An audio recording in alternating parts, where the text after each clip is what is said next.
Um, next, this is how hungry you have to be to get wisdom. Proverbs 2, 3 through 5.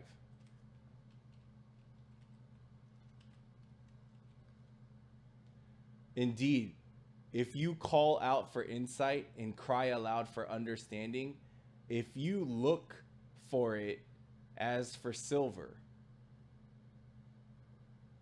and search for it as for hidden treasure, then you will understand the fear of the Lord and the knowledge of God.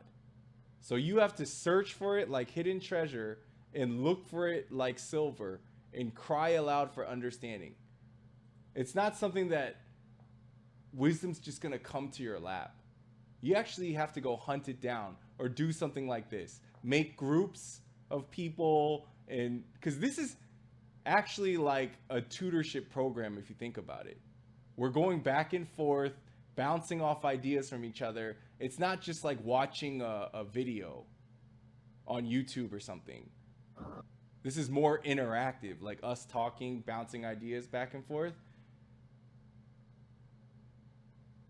You have to be hungry to want wisdom, is what the Bible's saying. Here's another thing.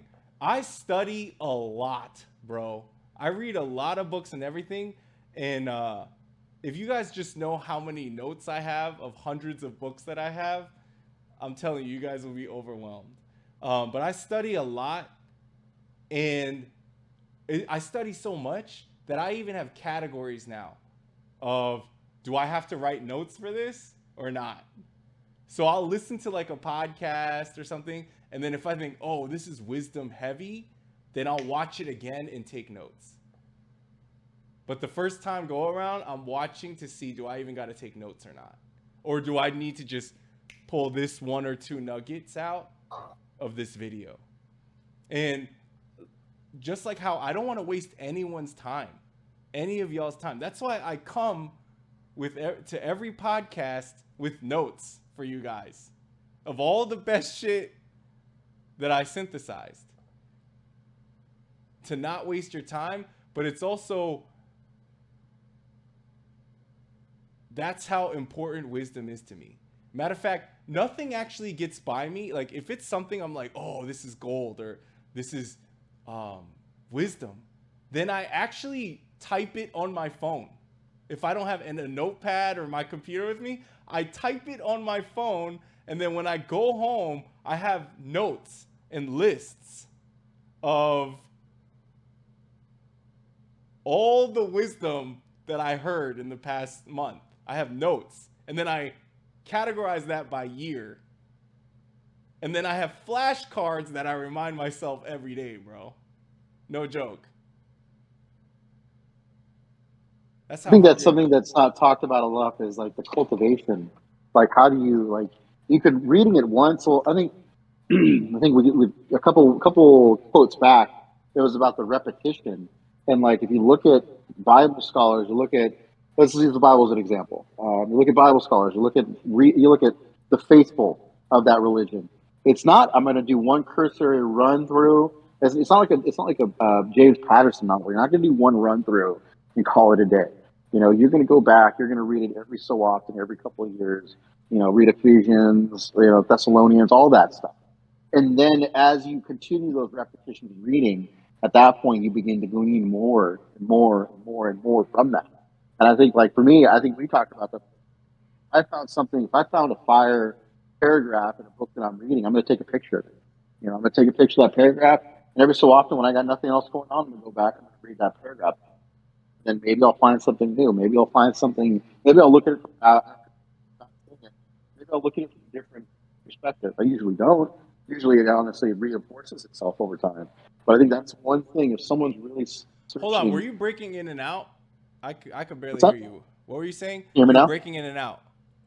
Oh, what part did you hear me on? What part? Was he breaking in and out for you, DJ and Shmi? Yeah, only Slightly, but I towards was the able to hear last it. 25%. Yeah, say that again, Raul. What part? Wait, let me start back. Where you took the picture on your phone of the paragraph, Oh and then yeah, when you've got you some take time, yeah. I go back to it a year later. Usually the it's never like it's never something that's now wrong. It's never something that doesn't make sense. It honestly usually, compounds on itself. It becomes more true over time. And I think that's one thing that you can't just, read something once and hope that you get the wisdom from it. So you got to have it, you got to have at least that portion of it so you can go over it again and again. And maybe you'll see it in a different light. Maybe it'll change. Maybe, it's living, it's living within you. If it's a truth, if it's something that is wise, it is going to still have relevance. You know what I mean? Like I think that's one thing that if anybody who's listening is like, well, how do I become wise? It's like you gotta when you find something that is a truth or makes sense to you, keep it, write it down like Jay does, or take a picture of it or Yeah. throw it on your wall. You Yeah. got to do that. You can't just have Yeah. I'm going to read all the greatest books. I'm going to listen to all the greatest songs, and now I'm completely understanding of it. It doesn't work that way. And I think that's something that's it's like you said, that repetition is, it's not just, I'm going to read it again and again and again to memorize it. I'm going to read it. I'm going to think about it. I'm going to let it marinate. And I'm going to come back to it. Might not come back to a day, not next week, maybe a year from now, I'll come back to it. And if it does hold water, or if I don't see it in a different light, it may be one of those things that's immovable, one of those immovable truths that you run into in life. And at that point, you can base, at that point, you will become a much wiser person to understand those truths. So that's my 2 cents for anybody who's like, dude, these guys are saying some things that make sense. I want to go on that journey, which is a tough journey. Get scribing, dude.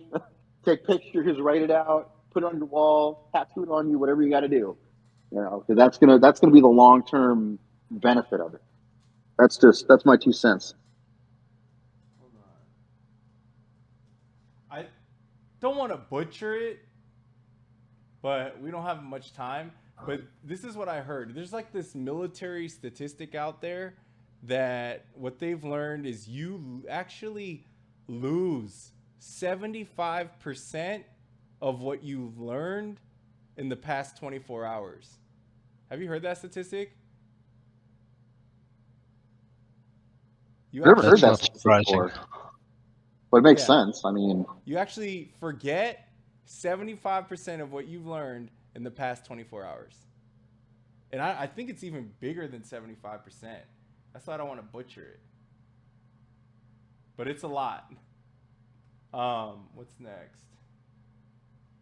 Okay, so remember we were talking about how you have to make effort and chase after it.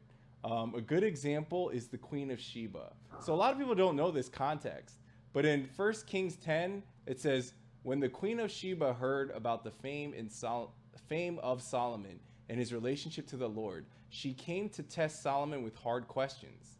Hard questions, right?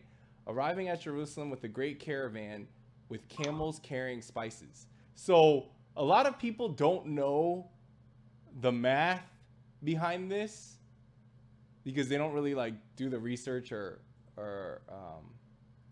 know how far this is. But I did the math. Queen of Sheba was 1,400 miles away from Israel. So it took her 3 months on camel to get from Sheba to Israel. And she's a queen. You know what I mean? That's how much she valued this wisdom. 1,400 miles away, bro. Bible commands to love wisdom.